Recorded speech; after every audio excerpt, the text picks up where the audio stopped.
Hey.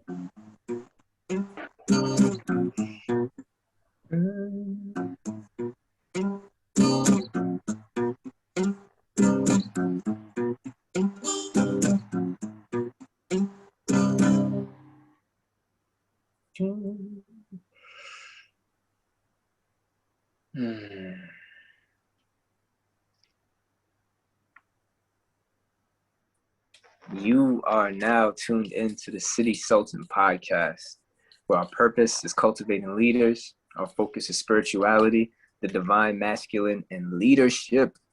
In today's episode, we'll be discussing the art of war/work. I am City Bliss. I'm City Stone, aka Emerald Stone, the Walking Crystal from the holy city of New York. You know how that go. What's up, y'all? City salute. I am Blue Lotus, triple threes, emphasis on the threes, eternally. Cannot stop, will not stop vibrating at high frequencies. You know that. I am City Ra, aka King Ra. Bless, love, love. Thank you for tuning in.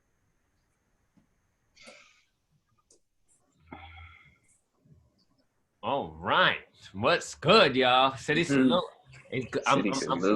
I'm grateful to be back with everybody, y'all. Y'all are just like shining beacons of amazing light. You know, and Likewise, brother. Of source.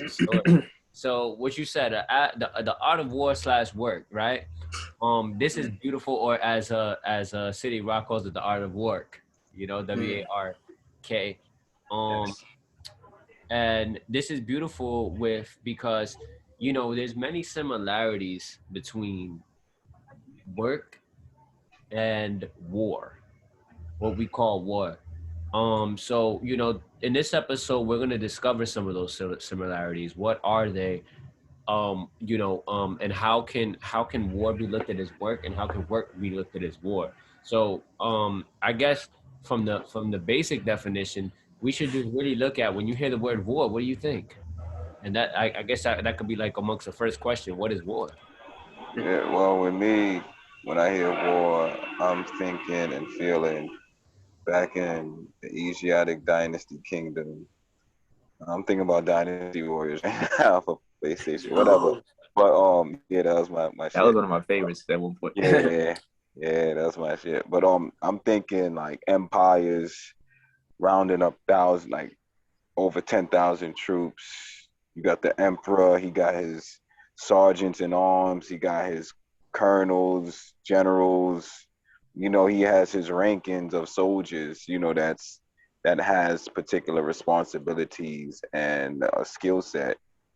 You know, so for instance, let's say if you have general let's say you have like the archery infantry, then you have the people who man like the catapults and shit. You know what I'm saying? It's like basically it's an emperor who has different generals who operates different avenues of war pertaining to going against the opposing force, you know, with different weapons that they have. So I'm feeling basically organization, troops, and definitely casualties in a nutshell.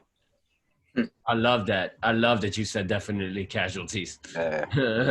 Real talk. Some of that. Who else? What y'all got? What's war to you, brothers? Yeah, when I think of war, I think of opposing forces, and conflict. Yeah, opposing forces, whether it be physical, a thought form, emotions, and yeah, just conflict in between those opposing forces. And yeah, like City Blue said, casualties, because in that conflict, in those opposing energies, there's going to be something that is transmuted or changed or died. And, you know, so yeah, that's how I feel about war.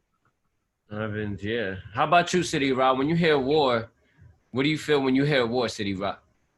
So when I think of war, like City Bliss said, I do think of conflict, but I think of two sides having different objectives. That's what, like, at the end of the day, that's what I believe war is that two sides, they have different objectives, different goals, and they have to conflict or confront each other to get to these certain milestones and landmarks that are important to them. Mm, I love that. And you know, I was just thinking from what all of you cities said, and you know, if you look at war, like sometimes it can even go more than two. It can be three, it can be four, it could be a world war. You know what I mean? Because sometimes it's like every man and woman for themselves. You know what I mean? But we do realize that within war, there's some sort of collision going on. So even when we look at the concept of collision, it's like, yo, it's very interesting that you have to come together to create war. Like that's a very interesting juxtaposition. You Like have to come together to you create. gotta come together to create war. Like even to create anything. You know what I mean? Like so it's I was looking up the word here and I see it says a sustained effort to deal with or end a particular unpleasant or undesirable situation or condition. So that's one of them. I like that. That's like 1804. You know Yeah. what I'm saying? With the Haitian slaves, they Mm, got sick and tired of being mistreated, you know, lesser than human beings. So Talk they about it. rounded themselves up, yeah, you know, that, and shit got real. that They had to relates. come together to end something. Yeah, yeah. I mean Violence is necessary. that relates to like the purpose of war, you know. And when we look at war itself, it also says particular armed conflict, a state of armed conflict. Keeps on saying armed, and armed is because I realize it says armed because we're talking about an attack mode. There's defense as well, but you know, armed conflict between different nations or states of different groups within a nation or state, a particular armed conflict, a state of competition, conflict, or hostility between different people or groups. But you know, you can look at that on a physical level, but even esoterically, internal, it's a whole another thing. But we're gonna talk about that more. Even when we look at the root word of war, um, we see not the root word, but the etymology of war. We see here that it says it comes from the German, no, excuse me, the Old English where, Weree, from an Anglo-Norman French variant of Old French guerre. And this is in Spanish, for those who speak Spanish, war in Spanish is guerra. So it's a variant of guerre, which is basically where that where comes from, Weree, from a Germanic base. And it's And also what that is base is shared but with the word worst. worst? Mm-hmm. When things are at their worst, that's when things lead to war. War breaks out. Exactly. So Wow. so when we look at it like that, that's very it's very powerful very powerful concept there. So And what about work? well, work, when you said that, that was gonna be the next question. But when you said that, so what is work? I guess I'll just throw it out there. Khalil Gibran said work is love made visible. I was like, ooh, I love that. But work, what is work? When y'all hear work, what do y'all hear? I feel like there's some sort of pummeling as well. There's always, as we spoke about a previous episode, there's friction, there's exertion, there's you know there's so much. What do y'all feel like when y'all hear just the word work?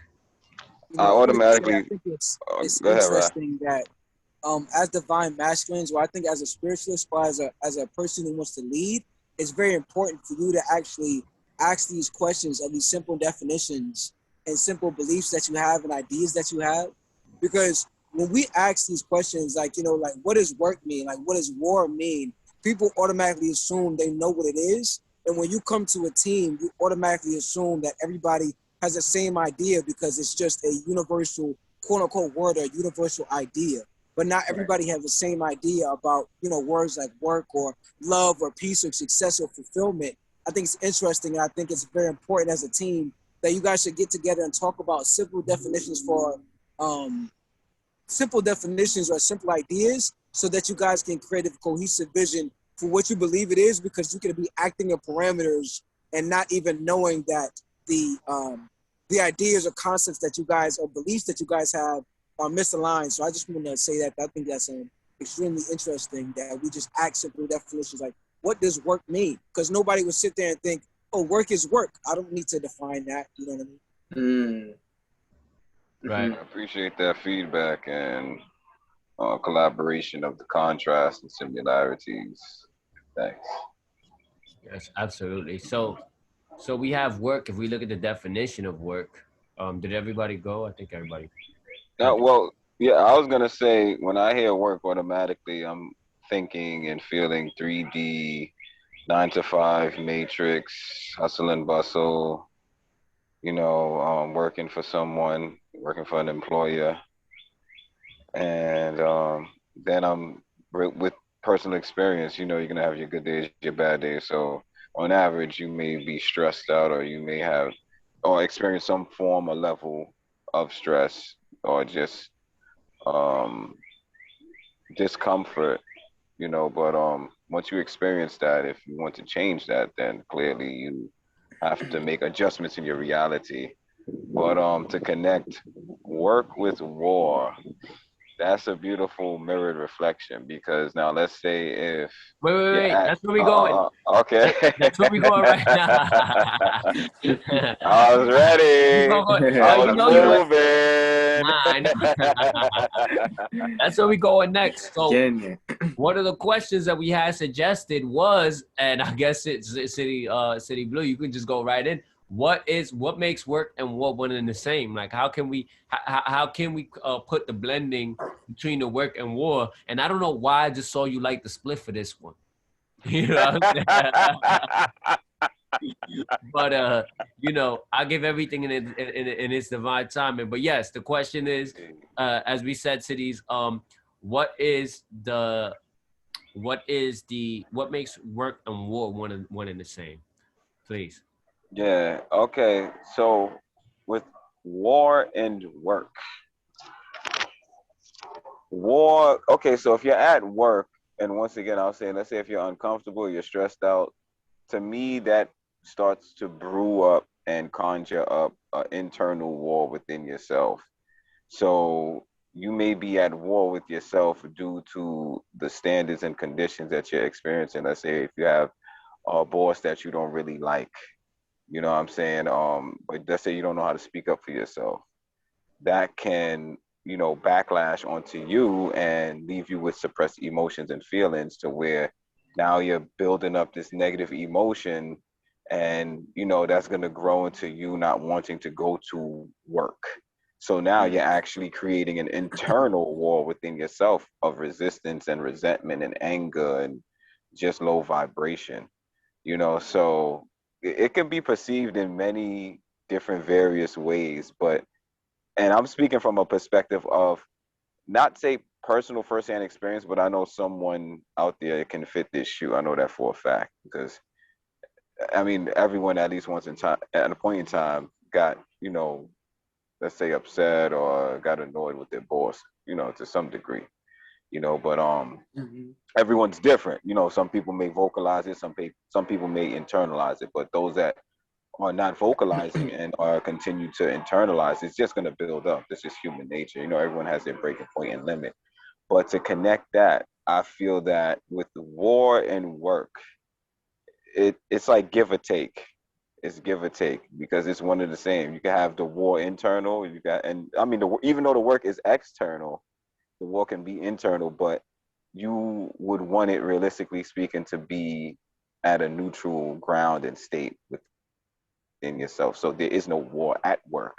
You know what I'm saying? And then that, like, let's say that person actually, God forbid, explodes into like a physical tantrum, and then that actually will turn into, yeah, you know what I'm saying? That will turn into there being war at work physically now, because that employee was, just disgruntled and said, you know what, fuck this shit, and went postal, God forbid.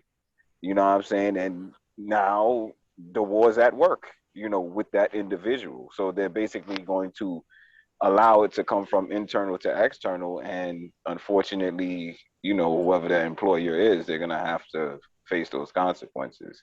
You know, cities I've kind of jumped the gun a little bit because I forgot to give the definition of work. And Oh, that's as cool. City Blue was talking, I saw a lot of the definitions pop up. Like I'm looking at him, he's just like naming them and listing them. So, so there's a long list here. So I'm just gonna read some of them, and some of them I saw actually related definitely, like just the definition of work. Some of them actually related to military principles. So, but I'm gonna read some of them. We have work. Activity involving mental or physical effort done in order to achieve purpose or result. Okay. Let me see. It also says here a task or tasks to be undertaken, something a person or thing has to do. Something done or made.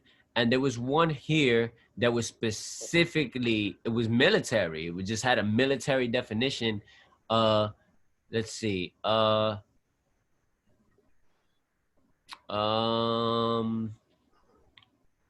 It left me. You know how many definitions are here for work? In fact,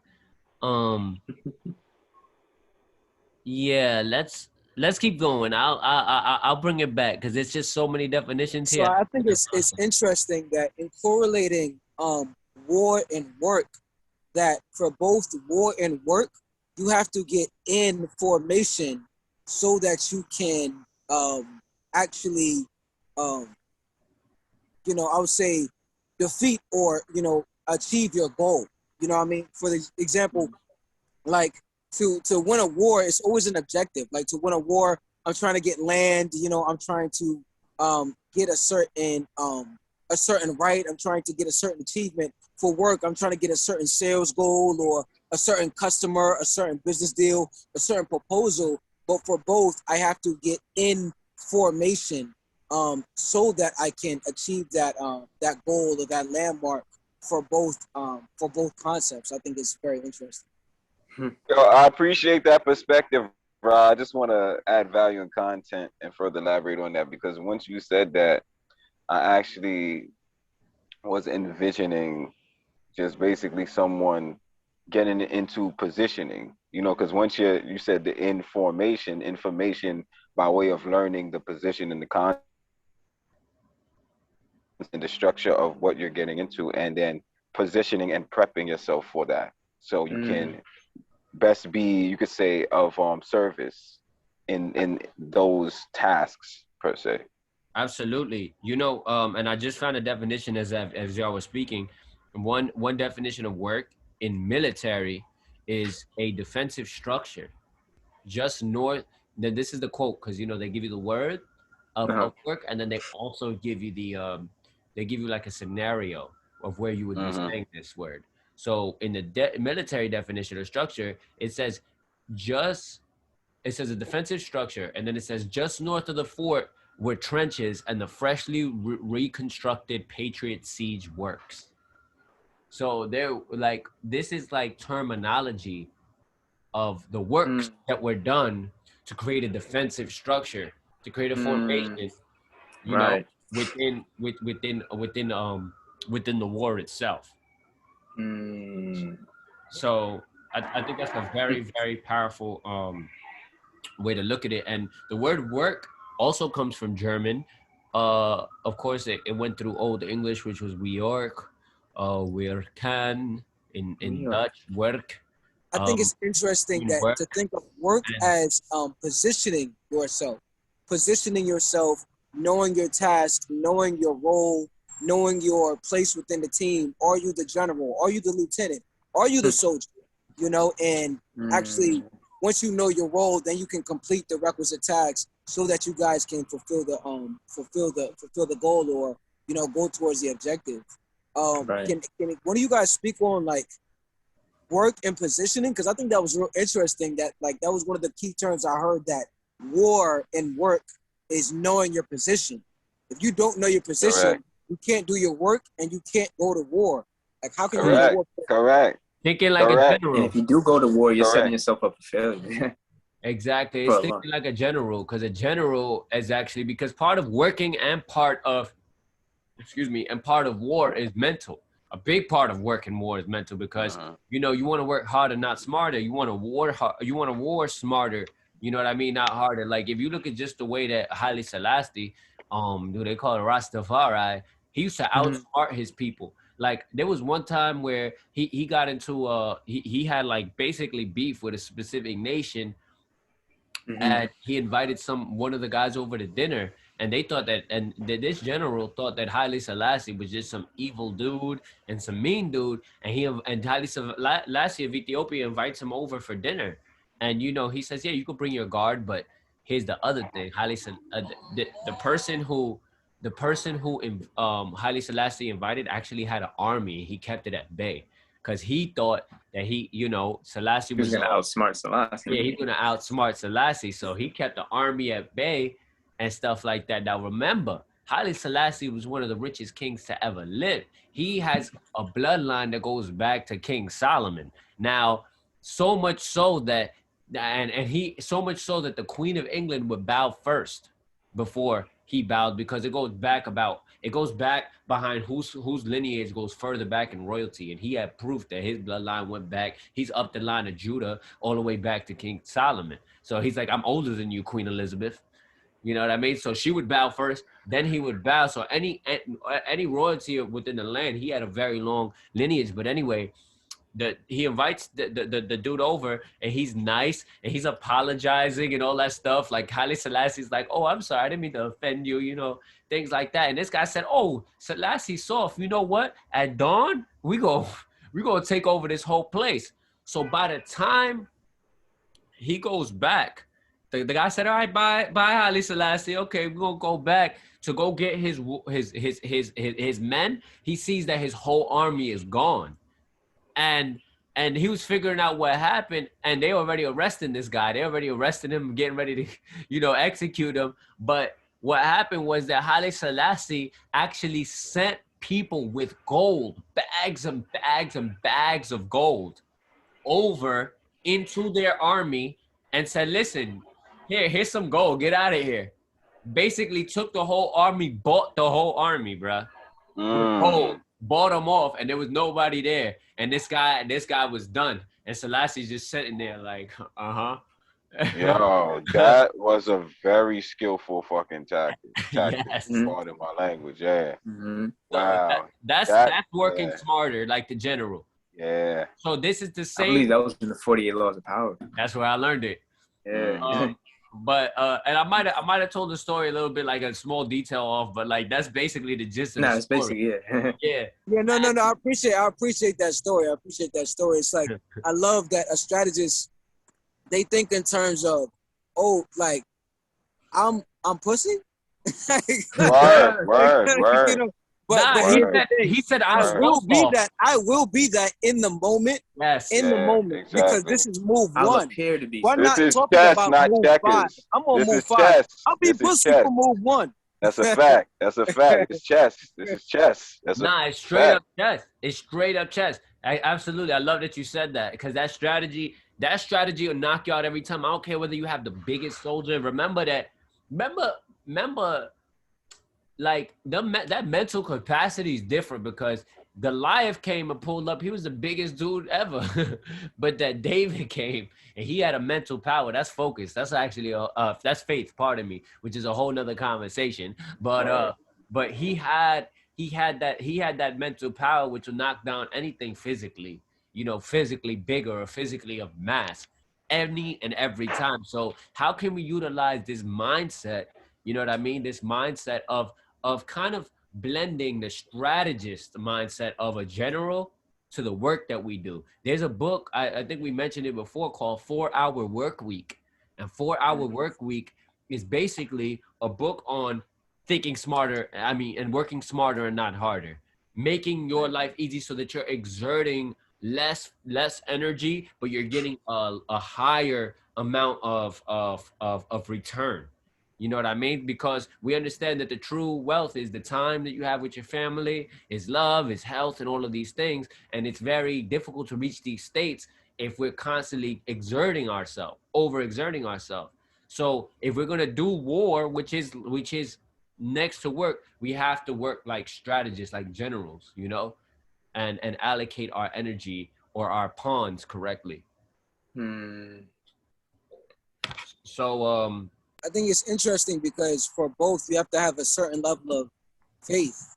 You know, like when you're putting in the work, you really don't know if you're going to get the return that you're going to get. You really have to be entombed in the process and have faith that not only that you'll get the result that you want or that you'll achieve the objective, but it really is about the process. I don't know if I'm going to win the war, but I know that I need to put the most effort I can towards winning this battle, towards winning these battles consecutively, and then eventually I'll win the war. I need to, what I need to do now, I need to sell this client and sell this client and sell this client. And eventually I'll get to my goal, but there has to be that faith in that process, in that moment, you know? Yeah. you know, And I feel like also it reminds me of I think it was Martin Luther King who had this quote, like, faith is taking a step even if you don't see the rest of the stairs, something like that. So it's staircase. But salute. And that's what this reminds me of. You know, it's like, yeah, it's every battle. There's gonna be multiple battles, you know, in that war. But it's like you have this battle in front of you, and then you gotta trust that you'll make it through that battle, but then also be conscious of the next few battles ahead too. You know, the next few steps ahead. And pacing your energy. That's it.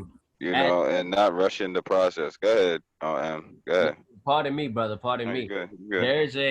There's a question though, because you know, in battles and in war, sometimes you win some, you lose some, and that's just life. You know what I mean? And like, you know, so the question becomes, what should your mindset be when you're warring and you know, or you're working and you lose?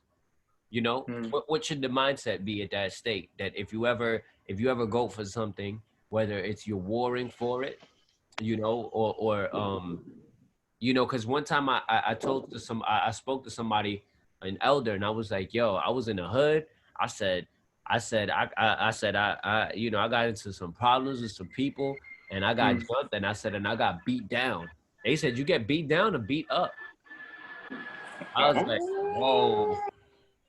I was like, nah, beat up. I said beat up.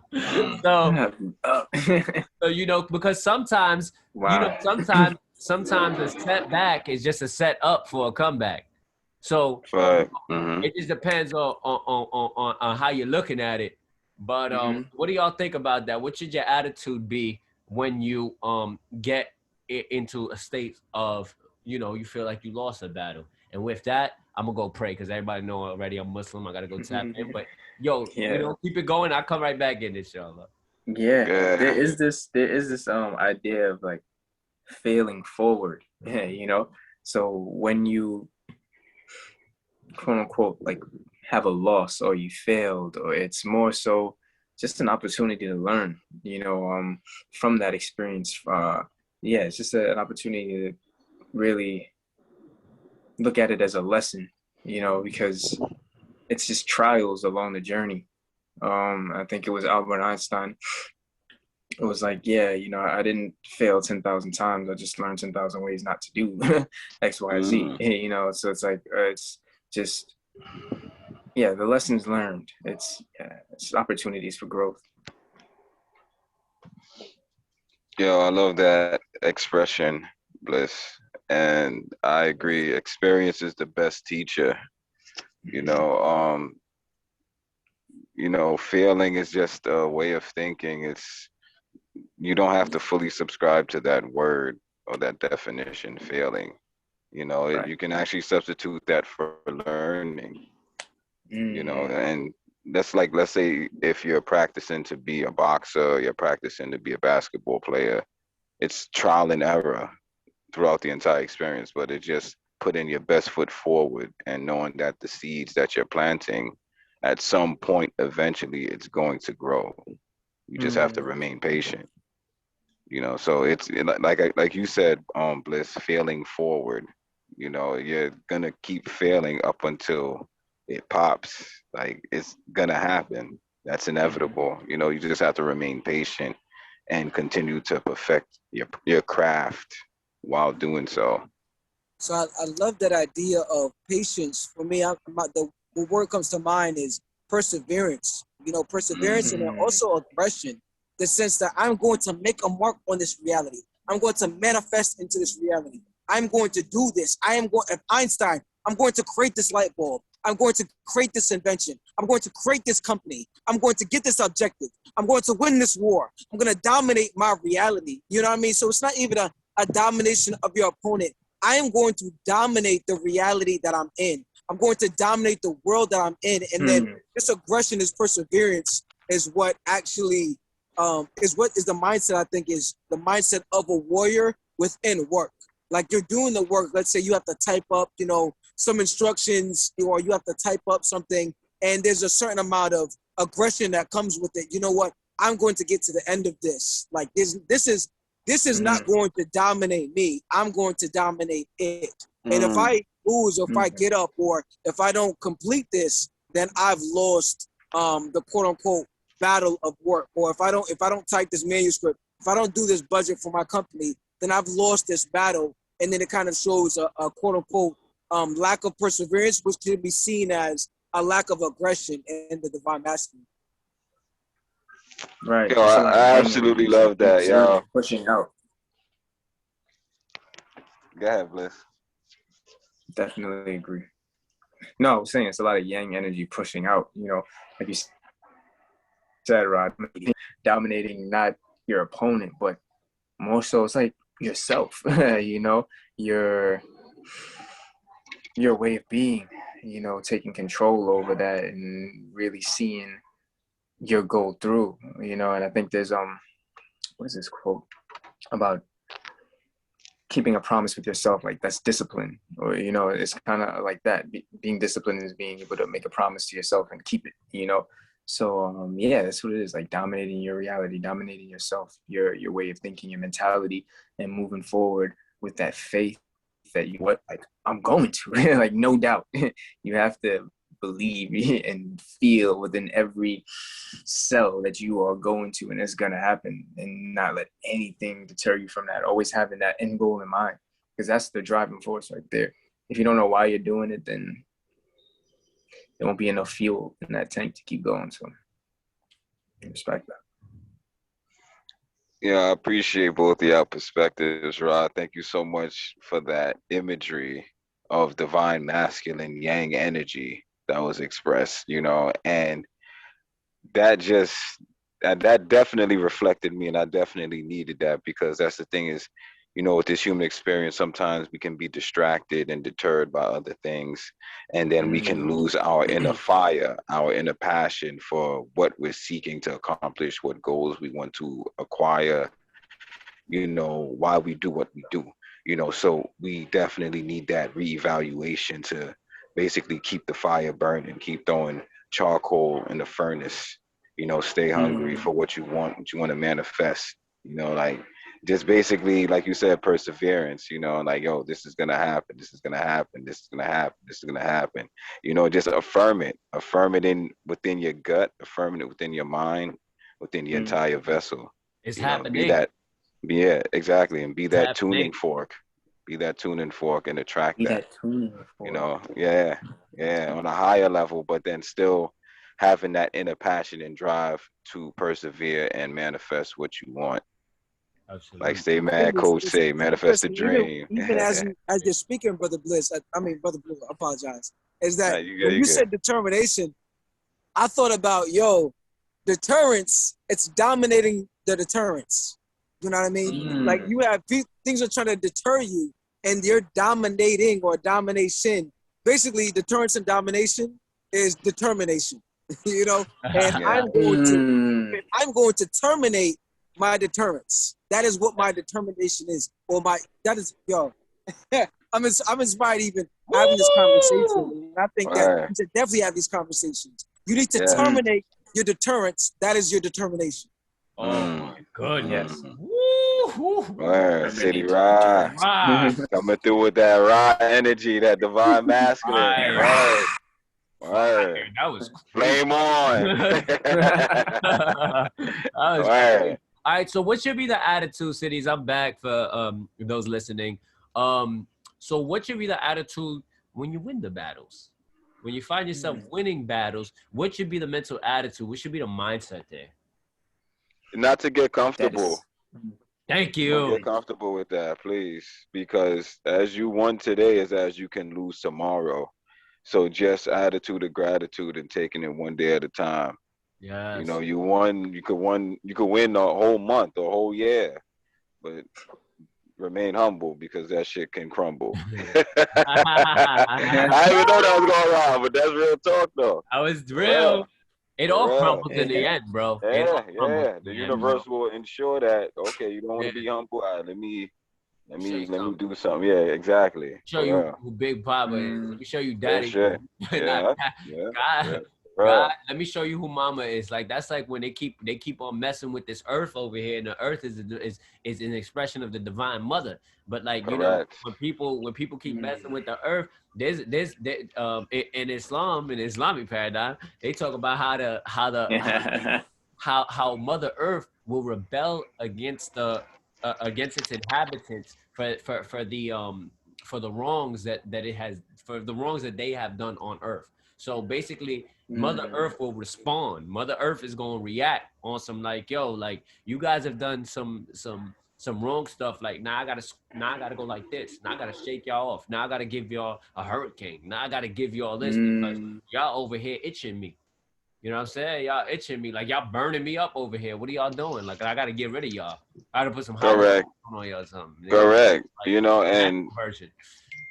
yeah, it's like it's cause and effect. You disrespect, this is what we got to deal with. That's it. You want to keep disrespecting the planet, then we're gonna have these forest fires and deforestation and these fucking floods and all this other shit.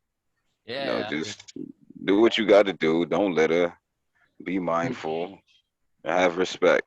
That's it. So next question. Next question. When is going to war necessary? Oh, I would say real quick, going to war is necessary. Pardon me. When there's moral injustice happening. Yes. If it's morally incorrect, then it's like nah, Abuse. this goes against the 42 laws of Ma'at. You feel me? And this goes against the 42 But laws. yeah, it's like yo, yeah. If it's incorrect, nah, that shit is no, it can't fly. It got to be fixed by Mm, any means necessary. And then also, that's when you use your divine masculine energy as opposed to being passive. You know what I'm saying? Like, nah, you gotta put your foot down. You gotta be stern.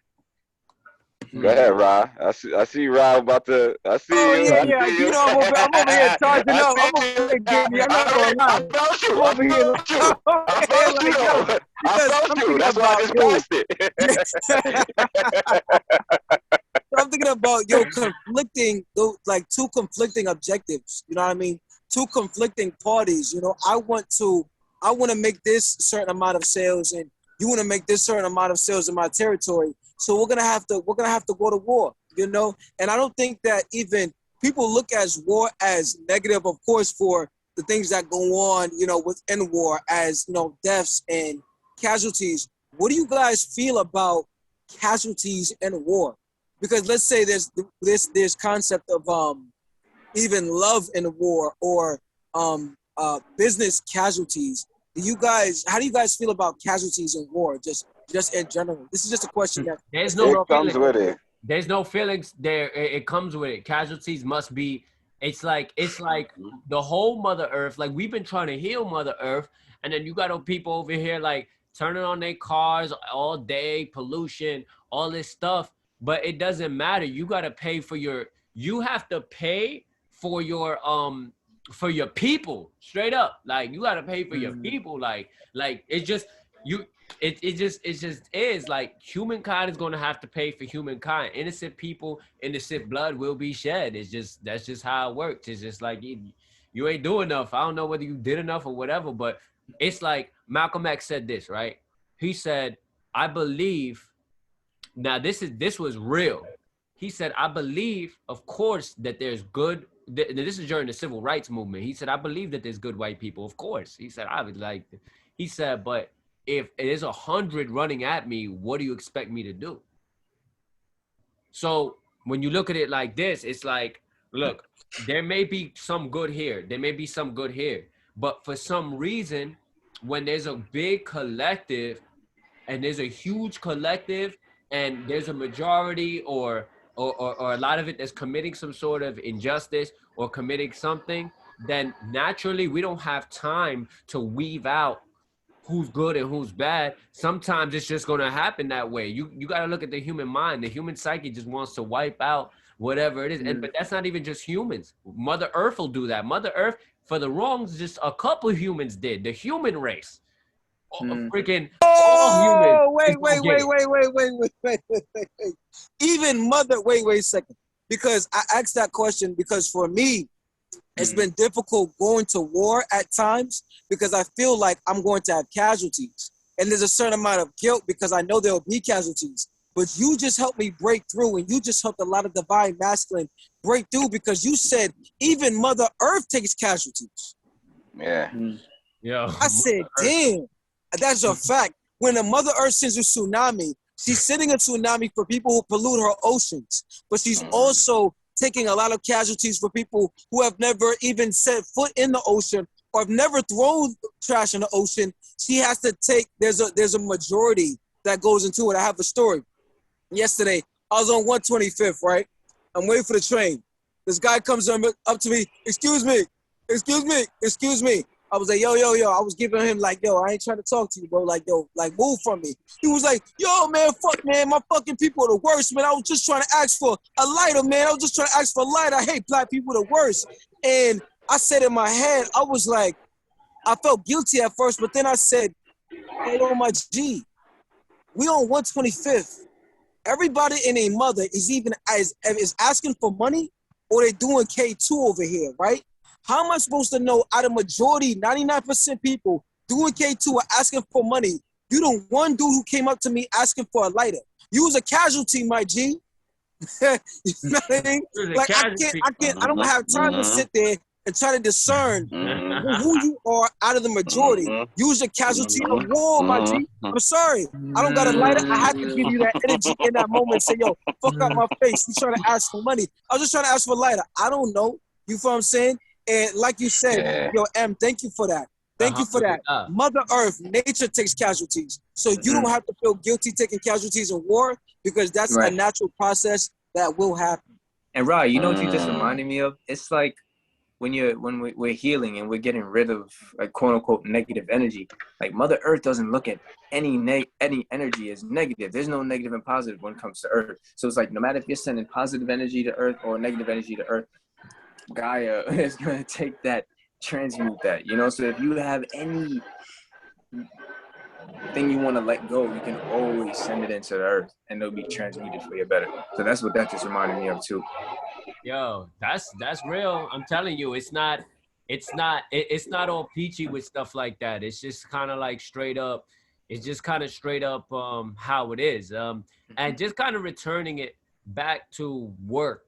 When we're talking about casualties in work, I feel like when you're working on yourself, the casualties become your lower desires, and sometimes the casualty could be even I don't know how we feel. Do you mean like blood hunger?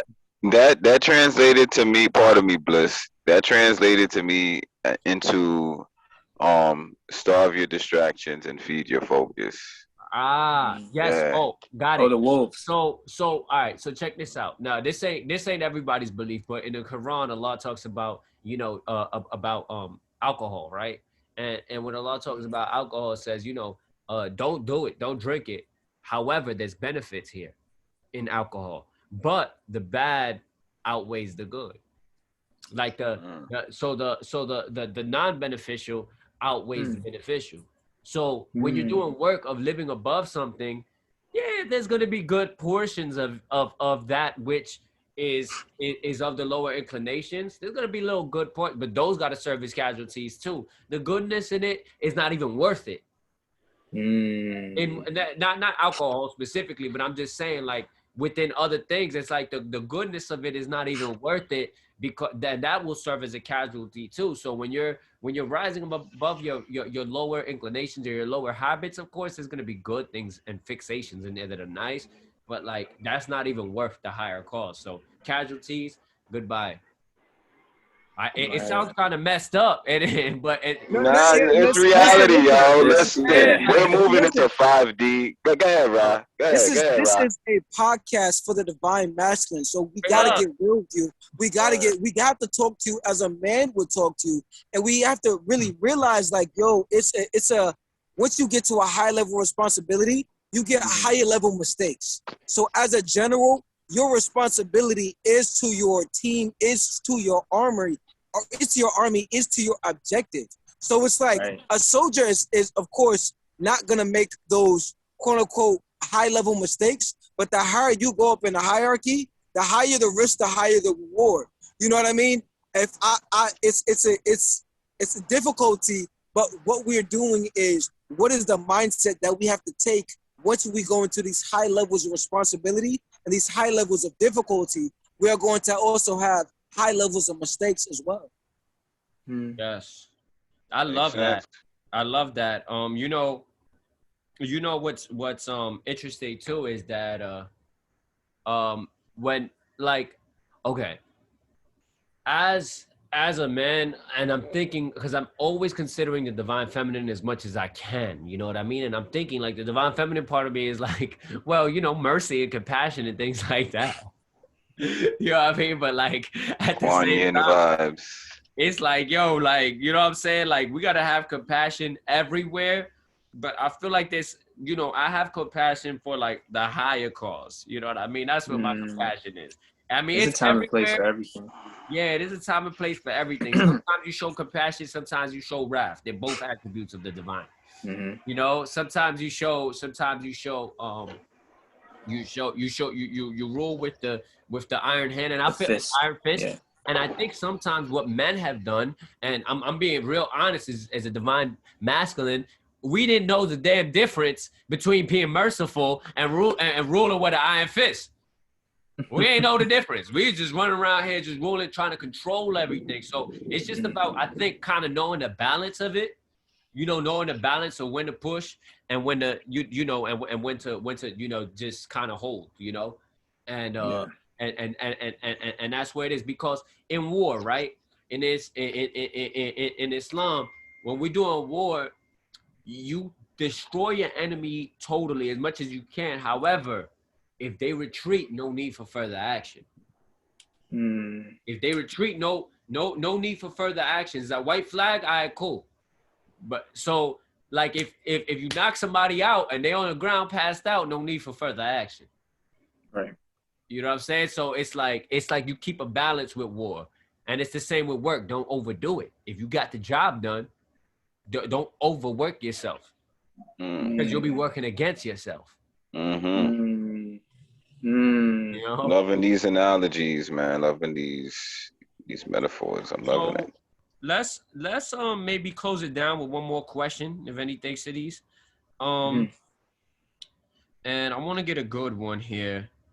Let me see here. What do we have? Yes. And we thank y'all all for your questions. How has war and work built your character?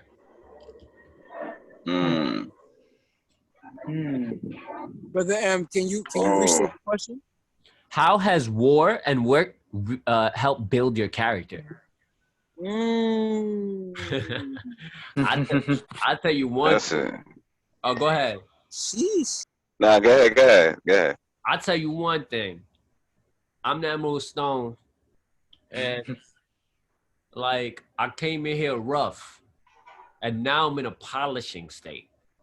I'm not nowhere even near saying that I'm the full polished Emerald Stone, because I'm still working on it where I am currently. But the war, the internal battles I've had to have with myself, then this is a personal question, I guess, for everybody.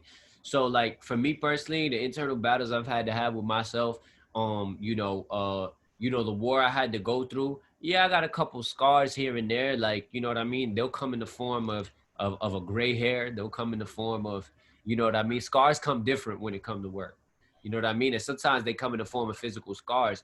But I feel like I am more polished today than I was yesterday as a person, as a husband, as a man, as a son.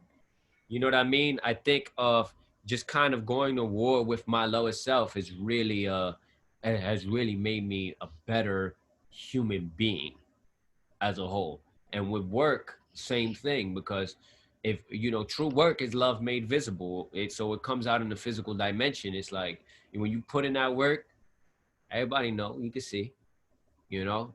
Ron know about that. He got muscles. Yo, I'm telling you, yo, Yeah, I'm that was telling you, beautifully yo, stated, brother. what war and work has done in shaping my character, and I'm gonna simplify it like this: is that it's helped me find the balance between humility and audacity.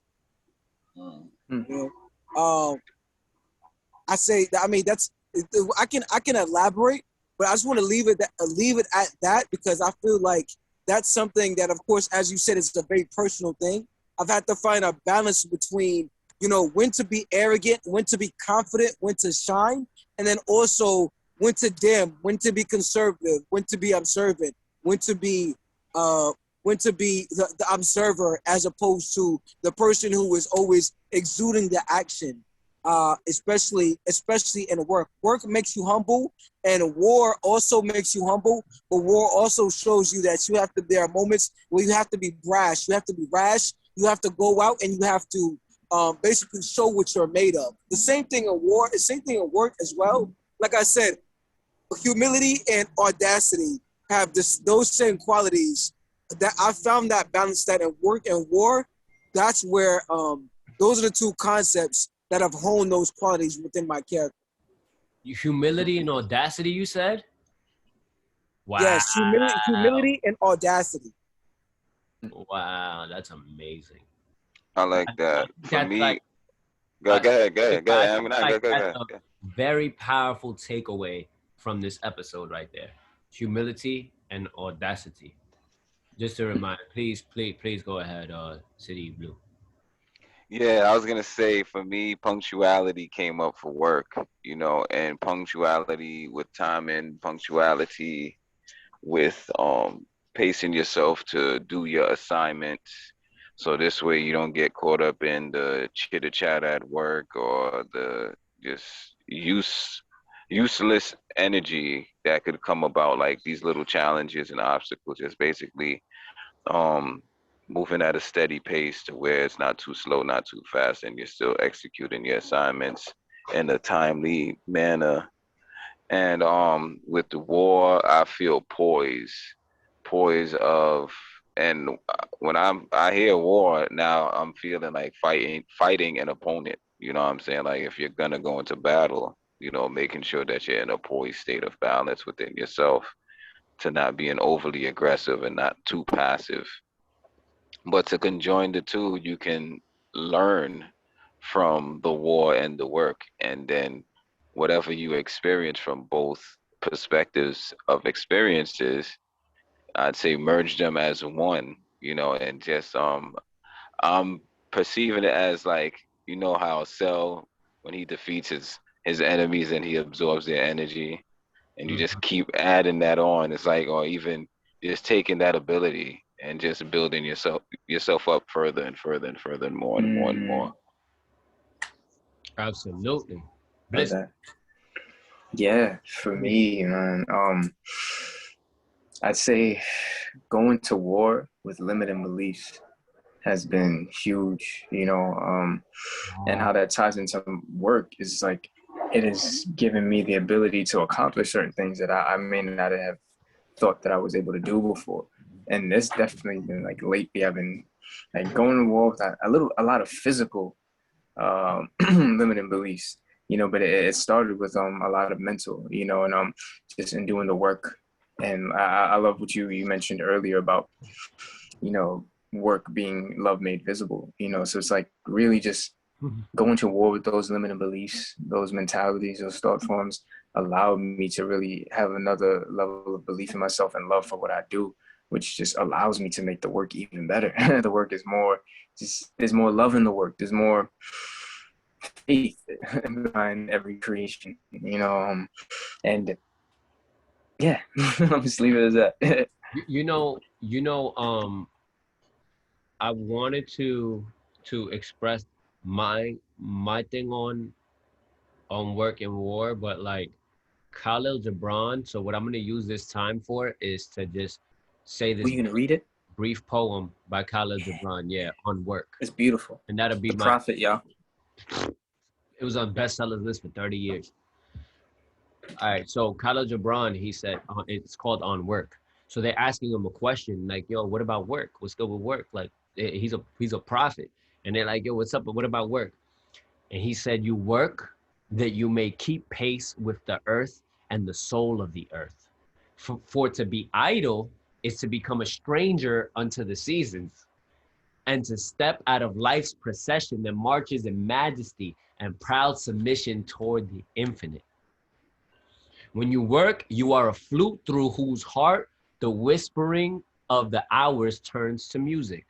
Which of you would be a reed, dumb and silent, when all else sings together in unison? Always you have been told that work is a curse and labor a misfortune.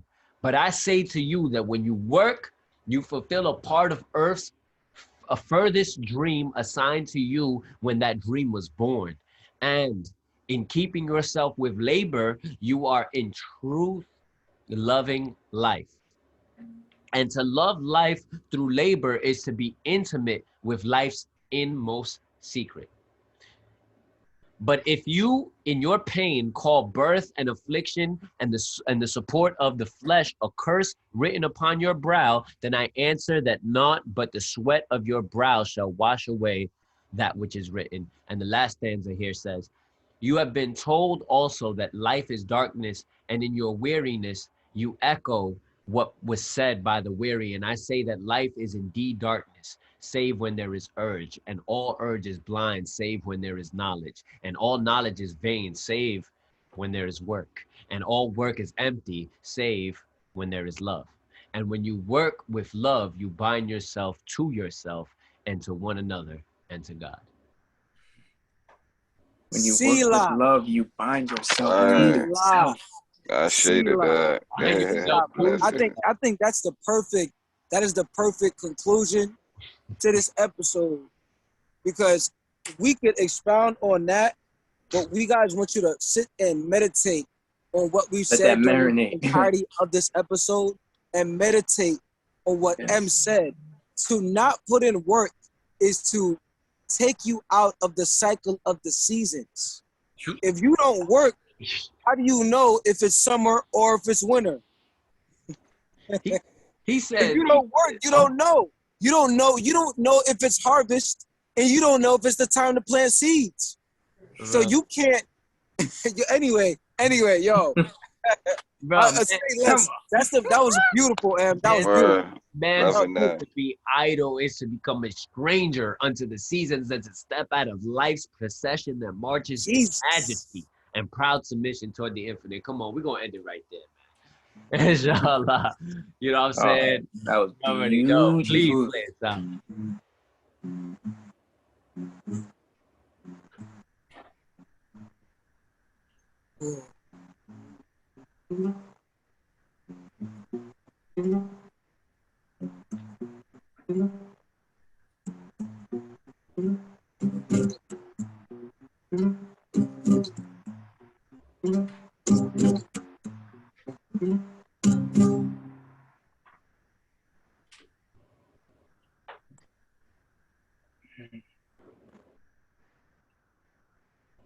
This has been another episode of City Sultan Podcast. We want to thank you all for tuning in. Make sure you like, subscribe, and share. And also leave some feedback. Let us know what topics you want to hear us discuss. And yeah, thank you for your continuous support and love. I am City Bliss. I'm City Stone. Peace and love. I am Blue Lotus, triple threes, emphasis on the threes, eternally.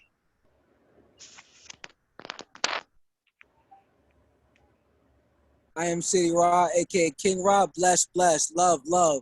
Thank you so much for tuning into City Sultan. City salute. City City salute. salute.